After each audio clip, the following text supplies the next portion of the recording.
Buongiorno a tutti, siamo qui con Gianluca e Daniele, il nostro appuntamento di Maestria con Commercio. Ringraziamo i fratelli Trevisano, Alessandro e Massimo, che ci ospitano sempre in questa bellissima vetrina. Allora, io ve lo dico, anzi, Gianluca a destra, esatto, Daniele a sinistra, perché poi facciamo confusione. Allora, sono due ragazzi giovanissimi che adesso ci raccontano che cosa fanno e che hanno aperto un negozio che si chiama Revintage. esatto. Diciamo subito che il tema è strumenti musicali. Strumenti musicali che qua in città in realtà sono estinti come dinosauri praticamente i negozi, no? Perché ce n'è uno, forse barra due, ma quindi io non rubo tempo, lascio subito la parola a chi dei due, Gianluca o Daniele? Gianluca. Parto io. Ok, vai tu Gianluca. Esatto, noi abbiamo aperto questo negozio che si trova a Tessere, via Alessandria 11, e appunto nasce con l'idea, visto che comunque siamo nel mondo della musica, io sono bassista e musicista, mentre mio fratello è cantante, di fare un po' crescere la cultura musicale e abbinare un po' quello che ci è sempre piaciuto nella vita e farlo diventare un lavoro, quindi cosa che è lo scopo di tutti comunque. Esatto, okay. È un po' la ricerca anche un po' della felicità personale di ognuno. Però con un'idea nuova di negozi musicali, come dicevi te, in effetti i negozi di musica stanno un po' scomparendo anche sotto la pressione dei nuovi e-commerce, ad esempio ce n'è uno grandissimo che non cito, però che sta togliendo praticamente aria a tutti i classici negozi musicali. E quindi non lo citiamo perché già fa danno. Esatto, non lo citiamo, i musicisti lo conoscono però. Sì, quindi l'idea era quella appunto di sviluppare un business diverso, e dando anche un po' un'impronta, diciamo, da parte mia ecologica.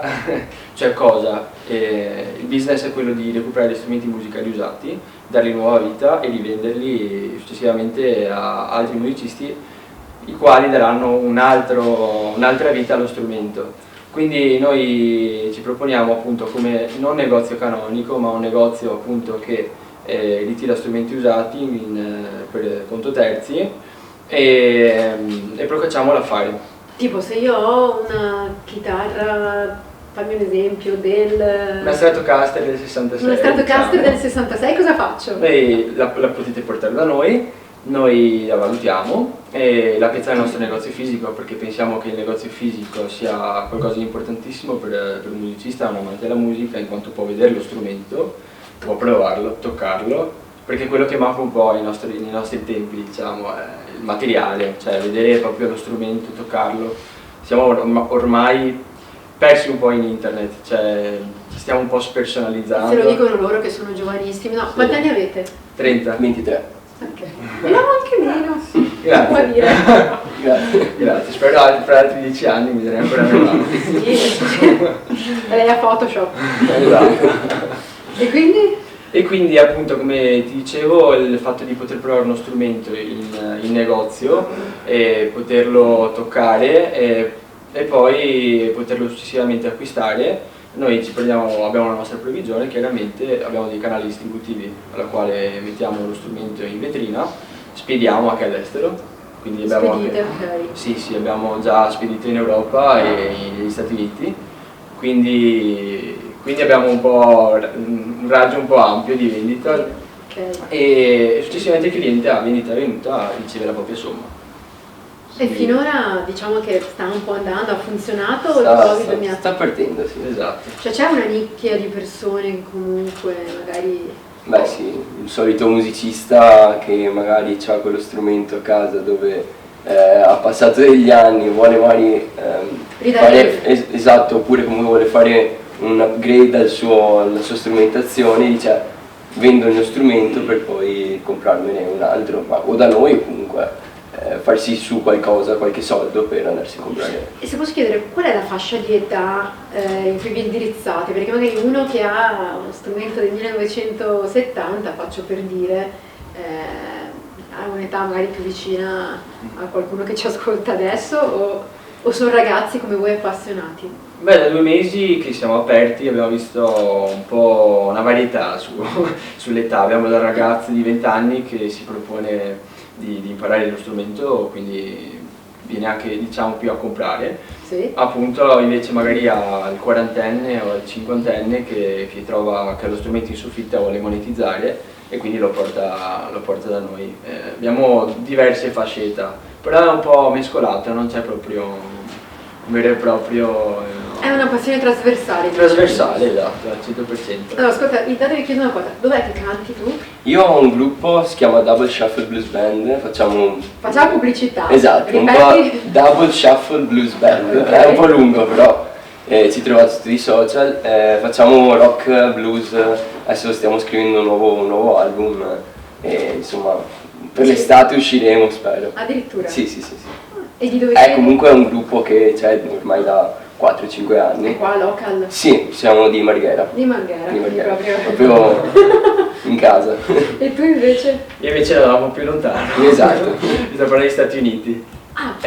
Sì, sono bassista sul gruppo che si chiama Moa e ha un tiraggio un po' più ampio, la cantante è americana di Seattle e abbiamo già fatto qualche tour in Europa e siamo andati anche in Sicilia la scorsa estate e a breve partirà un altro tour quest'estate ancora in Europa. Si spera che insomma... Sì, sperando, perché è stato un periodo un po' duro col Covid, quindi hanno cancellato parecchio, però si riparte adesso, siamo carichi. E allora poi ti chiedo un'altra cosa, invece tu parlavi di conto vendita, no? Sì. Come mai vi è venuta questa idea, cioè, o comunque ti è venuta questa idea un po', se vogliamo, un po' diversa, no?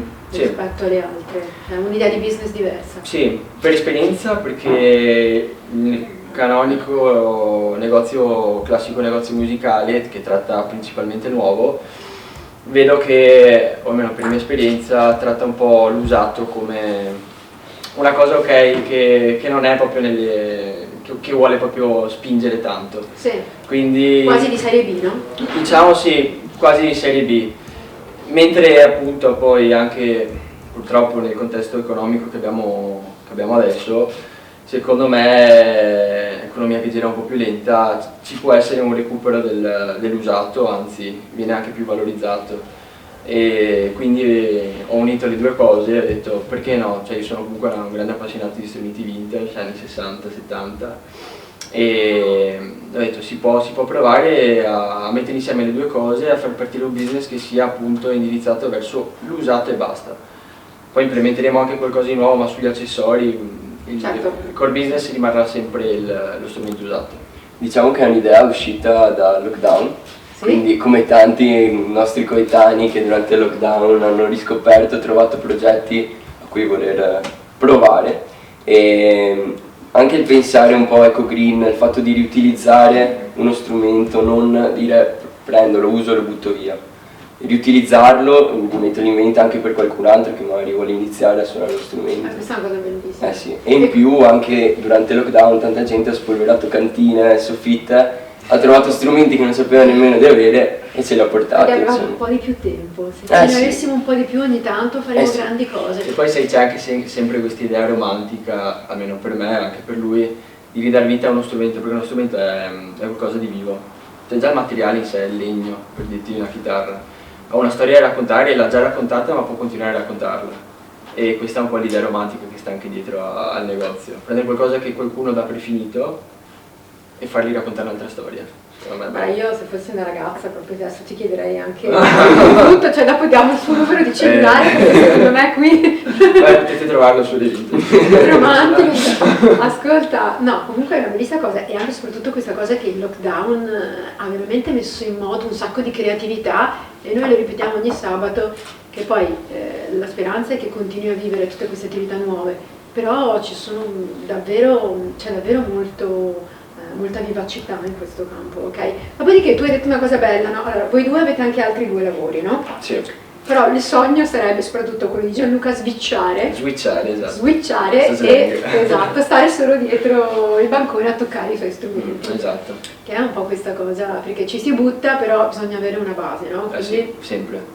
Soprattutto all'inizio diciamo che per quanto riguarda me è sempre un po' difficile avviare un'attività, ci vuole una bella dose di coraggio e di incoscienza, dico, no? Poi l'incoscienza viene sempre un po' ripagata, perché chi osa di solito vince, diciamo.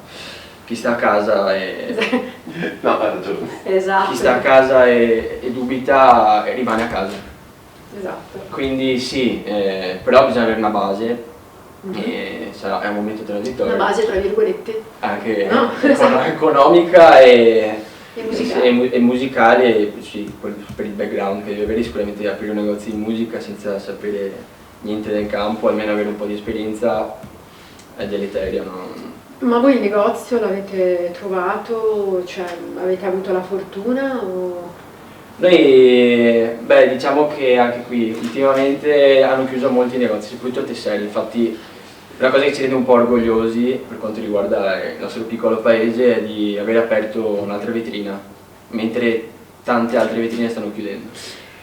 Perché Tessera è un piccolo centro, però ha il problema di tutti i centri, le vetrine si spengono e... Sì, troppo. Negli ultimi 10 anni soprattutto è stata una moria di negozi, ce n'erano anche a Tessera perché ce n'erano, però la crisi, un po' il momento di congiuntura economica non ha aiutato. Il fatto che c'è l'aeroporto che accentra tutto. Esatto, Sì. Infatti anche la popolazione sta cambiando, sta diventando molto più un via vai, ecco, di persone, diventa più un po' più l'albergo dell'aeroporto Tessera praticamente. Che in sé potrebbe essere anche un'opportunità. Potrebbe essere. Perché per dirti, per quanto possa essere piccola Tessera, ma vediamo che noi dalla vetrina continuano a passare persone e controlli. Speriamo che aumentino anche, perché voglio dire... Sì, speriamo che aumentino. In questo diciamo potrebbe essere molto importante anche per noi, perché comunque anche acquirenti esteri possono essere interessati al negozio. E in sé chissà che magari sia un incipit perché si aprano altri negozi. Adesso c'è un altro ragazzo della nostra età che ha aperto un barbiere, ha aperto un salone a Tessera. Un barbiere? Sì. E quindi si apre qualcosa e noi siamo contenti. Va bene, ascolta, io comunque vi porto un cliente che abita in Tasmania ad aprile, fissato con le chitarre, e mi ha detto ogni volta che viene, ogni 2 o 3 anni a trovarmi, cerca negozi musicali, non so dove portarlo. Ora c'è.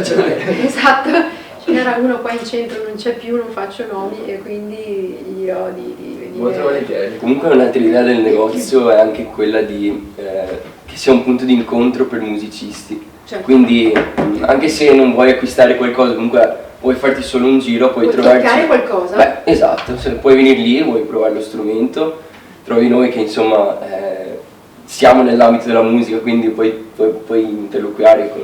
Puoi parlare con qualcuno. Tra musicisti, ecco. Esatto. Quindi puoi ascoltarti anche un disco volendo, perché noi vendiamo anche vinili, quindi ecco, ci sono un'altra cosa anche bellissima. appassionati. Voi vendete vinili. Esatto, sempre usati. Adesso tutti quelli over che ci ascoltano, secondo me staranno gogolando. È un vinile, quindi ci vuole anche la strumentazione poi per sentirlo e ascoltarlo il vinile. Sì, trattiamo anche giradischi, cioè è veramente 360 il negozio, non è solamente sullo strumento musicale, quindi sì. Quindi chi ha vinili nascosti, che non sa cosa fare, non dice oddio ci vuole troppo, è pigro, sappia che può andare a Tessera da loro due e glielo fanno ascoltare o gli spiegano come fare, eccetera. Ma strumenti preferiti? Personalmente il basso, cioè nasco musicista, suono il basso e sì, però la chitarra elettrica soprattutto per me. Una bella Fender Jazzmaster per me è tutto.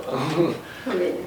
Per me più la parte impianti, audio e luci anche, perché trattiamo anche impianti luci. Anche impianti. Quindi magari mixer, casse, microfoni, a me piacciono, ovviamente. Infatti ci dividiamo un po' i compiti, perché magari lui è un po' più esperto su questo settore, io sono un po' più esperto sullo strumento canonico. Però insomma insieme siete perfetti, no? Quindi ecco, la nostra speranza è che riescano prestissimo a switchare e stare 24H nel loro negozio. Speriamo. E poi venite a trovarci quando volete, anzi noi verremo a vedere i vostri strumenti musicali. Volete dare il vostro indirizzo, il vostro sito, qualcosa, già che ci siamo? Sì. Allora, ci trovate nel negozio fisico in via Alessandria 11, Tessera, Venezia, ci chiamiamo Revintage e abbiamo il nostro sito www.revintagemusic.com. Ci trovate sui social, Facebook e Instagram, scrivendo sempre Revintage Music.